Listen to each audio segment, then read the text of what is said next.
You're listening to an Airwave Media podcast. Hello, my name is Matt, host of the Pirate History Podcast. Pirates rank among the most mythologized and romanticized of all historical figures. It can become easy to forget that pirates were real people that had real-world concerns. If you like tales of high seas adventure, daring do, and also want to learn more about who Blackbeard supported to be king, you can learn more about all of that at the Pirate History Podcast. What did it take to survive an ancient siege? Why was the cult of Dionysus behind so many slave revolts in ancient Rome? What's the tragic history and mythology behind Japan's most haunted ancient forest? We're Jen And Jenny from Ancient History Fangirl. Join us to explore ancient history and mythology from a fun, sometimes tipsy perspective. Find us at ancienthistoryfangirl.com or wherever you get your podcasts.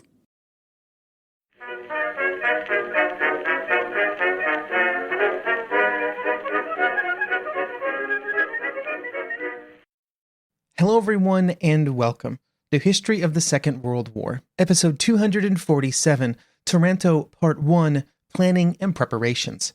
This week, a big thank you goes out to ABCD, Siege Art, Hayden, Jim, Matt, Christopher, and Trina for supporting the podcast by becoming members. Members get access to ad-free versions of all of the podcast episodes, plus special member-only episodes roughly once a month. Head on over to historyofthesecondworldwar.com/members to find out more. Now, before we get into this episode, I have to offer a correction for something I said back in episode 245. During that episode, I said that Bulgaria joined in the German attack on the Soviet Union during Operation Barbarossa. That is completely and totally wrong.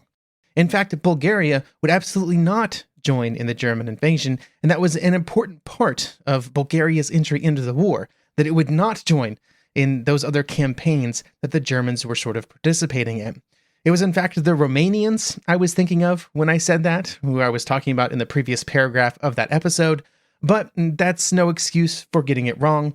I apologize to everybody, and I would like to thank everybody who pointed that out to me through email, social media, and other avenues. So yes, Bulgaria did not invade the Soviet Union with the Germans. They sat that one out. Anyway, back to this episode. The Mediterranean Sea was a critical area of naval operations for both the Italians and the British during the first years of the war. For the Italians, they had to have some level of control over the sea so that they could move troops and supplies to their various units in North Africa and the Balkans.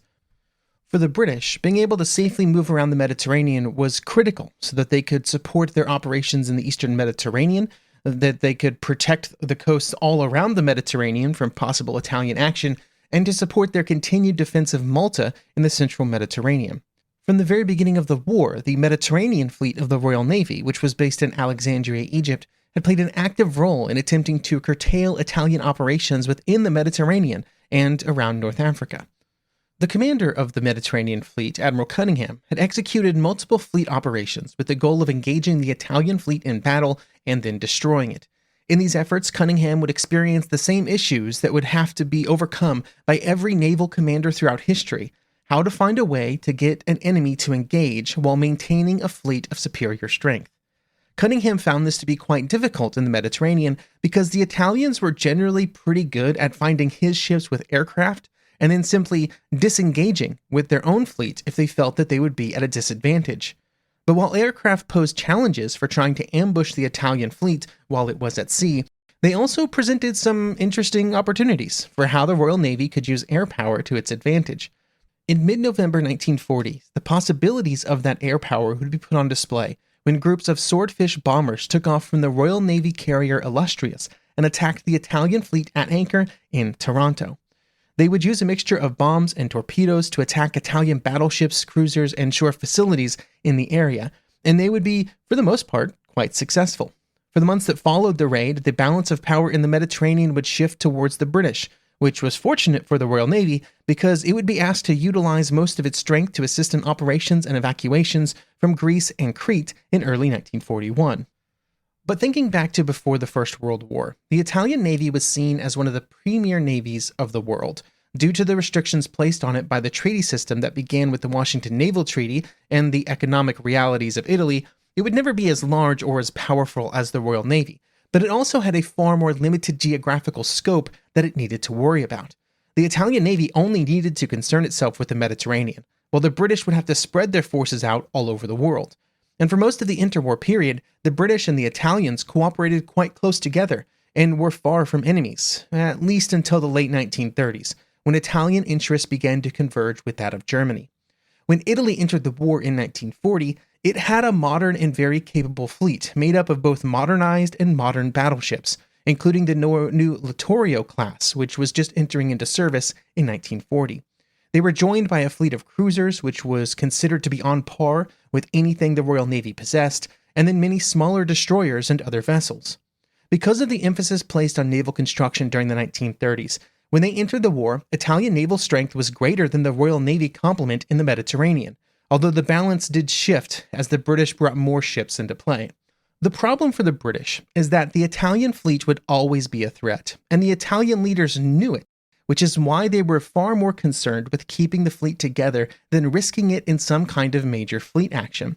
Using a fleet in being strategy, as long as the Italian Navy had its ships, it could influence how the Royal Navy acted in the Mediterranean, even if the two groups never actually met each other in combat.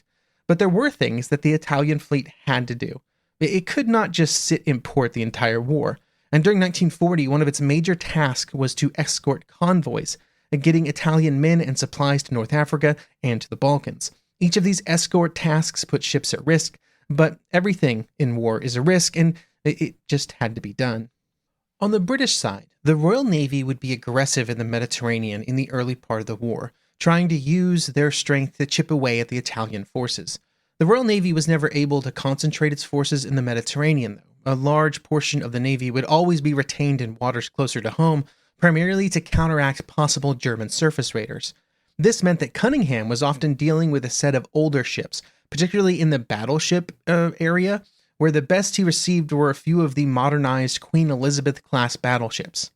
Importantly for the raid at Taranto, Cunningham would also have under his command at least one aircraft carrier at all times during 1940, and they were the key to the attack at Taranto. The British carriers at this time carried what, at first glance, appeared to be an obsolete aircraft, the Fairey Swordfish. It was a biplane with rigid linen used instead of an all-metal skin, which was what was used on many of its contemporaries. But the Swordfish had been introduced into the fleet service in 1936 and was generally well liked by the Royal Navy for its stability and reliability. But it was not fast, with a top speed of just 143 miles per hour, over 100 miles per hour slower than the Stuka dive bomber, which we've already talked about on this podcast, which was already seen as too slow by the standards of 1940. But what the Swordfish could do was maneuver incredibly well, especially at the very low altitudes, where it would always be during its torpedo bombing missions.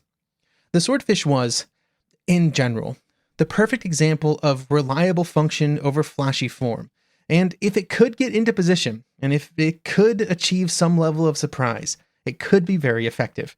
But there's a lot of coulds there.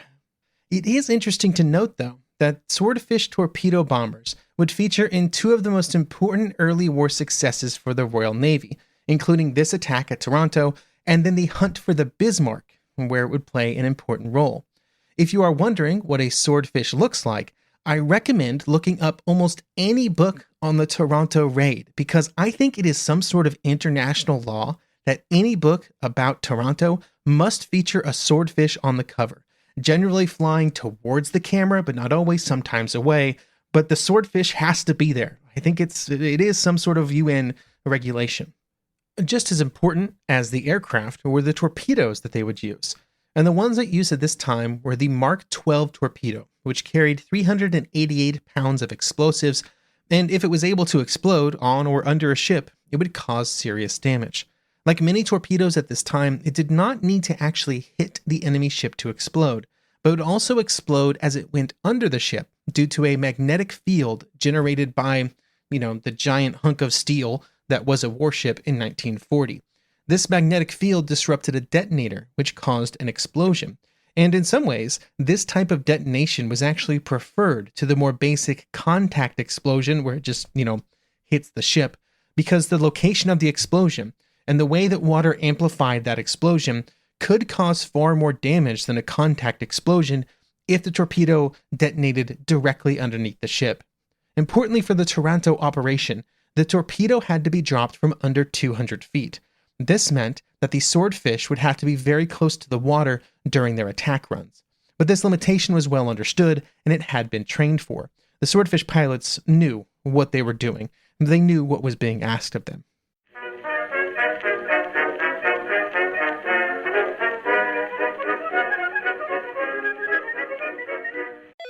LifeLock, how can I help? The IRS said I filed my return, But I haven't. 1 in 4 tax-paying Americans has paid the price of identity fraud. What do I do? My refund, though. I'm freaking out. Don't worry, I can fix this. LifeLock fixes identity theft guaranteed and gets your money back with up to $3 million in coverage. I'm so relieved. No problem. I'll be with you every step of the way. 1 in 4 was a fraud-paying American. Not anymore. Save up to 40% your first year. Visit LifeLock.com/podcast. Terms apply. History isn't black and white, yet too often it's presented as such. Grey History: The French Revolution is a long-form history podcast dedicated to exploring the ambiguities and nuances of the past. By contrasting both the experiences of contemporaries and the conclusions of historians, Grey History dives into the detail and unpacks one of the most important and disputed events in human history. From a revolution based on hope and liberty to its descent into the infamous Reign of Terror, there's plenty to discuss and plenty of grey to explore. One can't understand the modern world without understanding the French Revolution. So if you're looking for your next long-form, binge-worthy history podcast, one recommended by universities and loved by enthusiasts, then check out Grey History: The French Revolution today, or simply search for the French Revolution.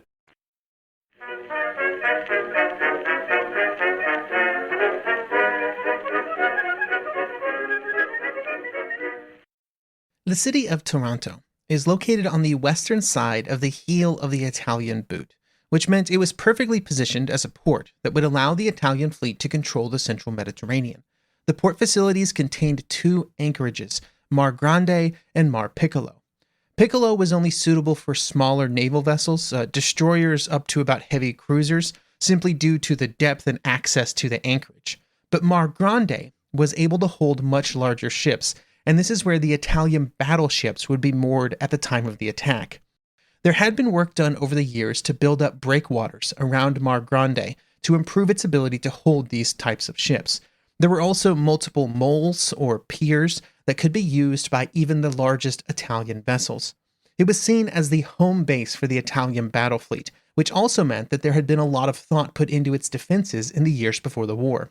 Just the breakwaters and the moles added some challenge to any attack, particularly from submarines or aircraft, but that was mostly just a side effect of those structures. They were primarily built to improve the harbor facilities. The dedicated defenses came in 2 forms, active and passive.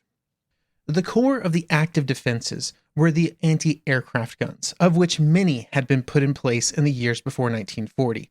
There were a total of 21 batteries of 10.2 centimeter or 4-inch guns, with some of them mounted alongside shore guns, while others were on barges in the harbor to provide all-around defense.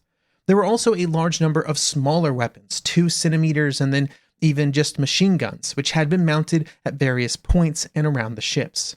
To assist these guns in finding and identifying targets, there was a series of sound detection stations that were built so that any approaching aircraft would be heard far before it could launch its own attacks.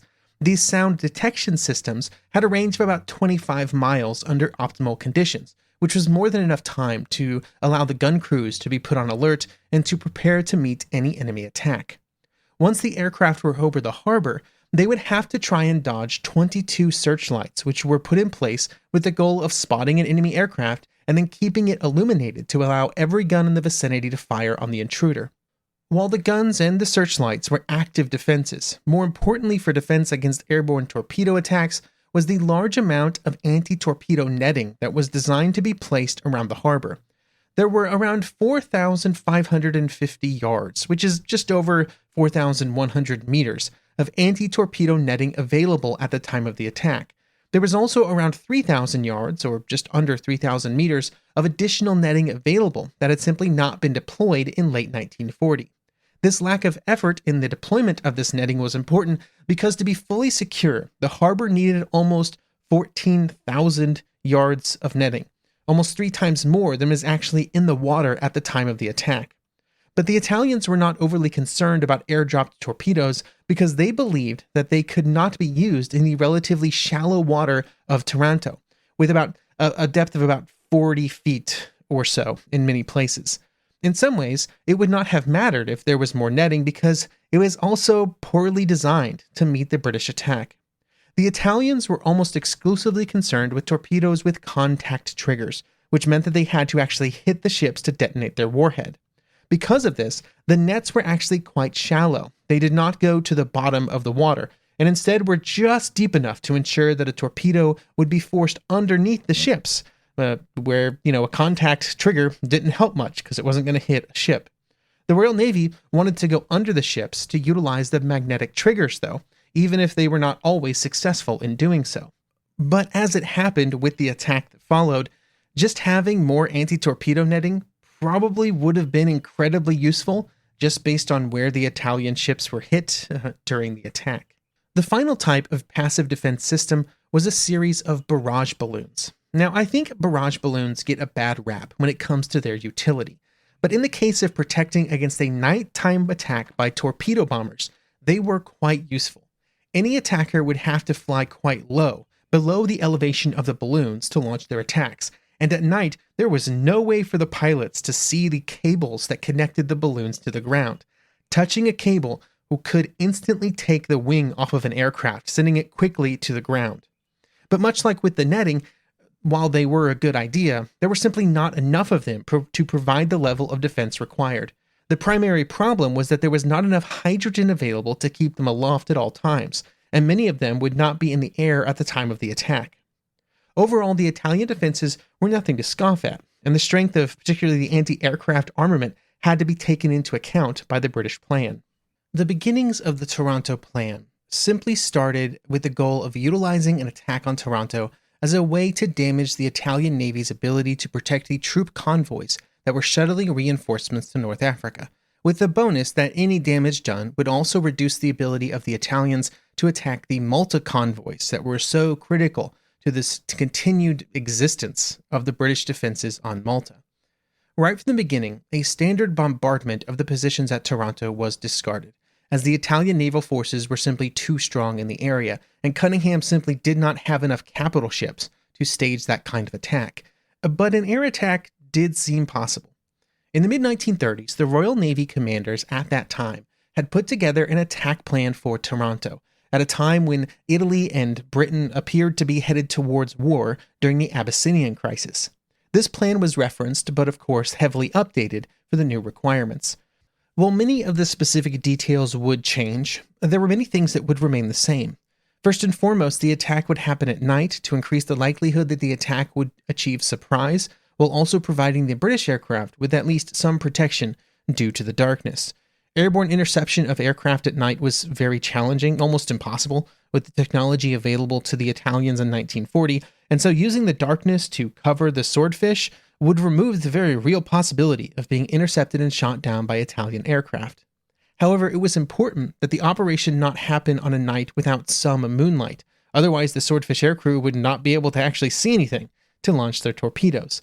The best situation would be for a relatively calm night with a good amount of moonlight that could be used for target identification and attack. It's worth noting that the Royal Navy's aviators were probably the best airmen in the world for nighttime carrier operations at this point in the war. Being able to launch, attack, and recover, all under the cover of darkness, was an ability that other nations would either discard entirely or never be particularly good at. Even under perfect conditions, there was still some concern about the ability of the Swordfish crews to see their targets, and so part of the plan would involve several Swordfish playing the role of pathfinders. The general idea is that in each wave of 15 Swordfish, one of those Swordfish would have the important job of dropping flares to provide illumination so that the other aircraft would be able to more easily find their targets.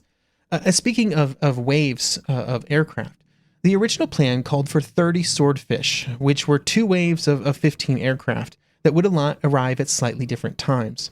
Not all the aircraft would be armed with torpedoes, though, and instead a total of 10, or 5 in each wave, would also be equipped with bombs and would try to attack either cruisers, destroyers, or shore facilities found around the port.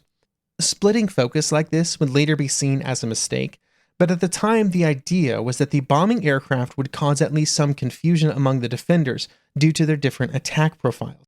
If everything came in low and launched torpedoes, the defenders would be able to concentrate too much fire on them, whereas if there was also bombing attacks happening, it would at least split the Italian focus. This was not bad in theory, but as the situation would develop and as the number of Swordfish available would continue to drop before the operation was launched for a whole variety of reasons that we'll get into, these secondary bombing attacks probably should have been dropped. It probably would have made the attack more successful if just all the Swordfish were armed with torpedoes and were going after the battleships. Once the aircraft launched their attacks, be it torpedoes or bombs, they would turn around and they would head back to their carriers, of course, where they would land and then be prepared for the next attack.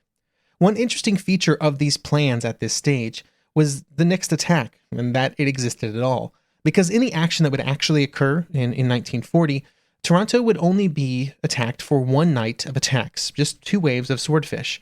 However, in the plan, as it was written, there was supposed to be a second attack the following night. This would involve a single wave of 15 aircraft, again with a mix of torpedo and bombing aircraft, to clean up any Italian ships that were found to be still floating. Launching a 2-night operation would have required the carriers and their escorts to stay within attack range, which is why the second wave would not end up happening. The greatest concern was the possibility of an Italian air attack or some kind of surface action, even though the carriers involved would be escorted by a strong force of cruisers and destroyers, with 4 of both being detailed as the screening force. They didn't want to tangle with too many Italian elements. These concerns would eventually cause the second night of operations to be cancelled, and for the British forces to simply get away as quickly as possible. While this type of operation had never really been attempted during wartime, it's not some sort of completely wild idea. And even from the very beginning, it seemed very likely that it could be successful. There wasn't necessarily something that really stood out as making it, extra risky or, extra prone to failure. However, there were some challenges that would develop as the date of the attack grew closer in late 1940. You see, the original plan involved the participation of 2 aircraft carriers. It became the Eagle and the Illustrious. They were what were available at the time. However, there were some problems with the Eagle, which caused it to have to be removed from the operation. The problem revolved around the carrier's fuel system due to a near miss during an Italian air attack. The end result is that there would be fewer Swordfish available for the plan, simply because they would not be present on the Illustrious. 6 Swordfish would be flown over from Eagle to Illustrious, but this could not make up for an entire aircraft carrier worth of aircraft. This issue with the Eagle's fuel system was just the latest in a list of challenges experienced by the aircraft carriers, with the operation originally delayed from the October 21st start date due to a fire in one of Illustrious's hangars. Then it had to be delayed again due to weather concerns before finally being rescheduled for the second week of November, which is when the Eagle fuel situation happened. All of the date shifting of the Taranto operation was important because the raid on the port was actually just one part of a much larger operation called MB8. This operation would involve multiple convoys of merchant ships moving all over the Mediterranean, from the west and from the north and from the south. Along with all the convoys that would be going every which way, there were multiple different attacks on Italian military facilities planned, including one from Force H based in Gibraltar in the form of an air attack on an Italian airbase on Sardinia, and another attack by British cruisers on the Italian forces in the Strait of Otranto. This is why setting the date and sticking to it was so important. The Taranto raid, in particular, would be codenamed Operation Judgement, and it was just one part of this very large endeavor. All of this was being done at one time for 2 complementary reasons. The first was that by launching a large number of naval operations at one time, the Italians would hopefully be quite confused, and the movement of ships for Operation Judgement in particular would be lost kind of in a sea of noise. But also, all of those convoys did need to move, and by doing them near the same time and with other operations also occurring, it just limited the possible Italian response. There were only so many Italian resources, and 4 convoys, 4 military operations, all happening at the same time, just meant they could not react to all of them. The British were essentially just flooding the zone as a form of safety. The most important of these operations was Judgement, though. It was the only one that had the chance of meaningfully changing the course of the war. And I hope you will join me next episode, which will cover the momentous events in the skies over Taranto on the night of November 11th to 12th, 1940.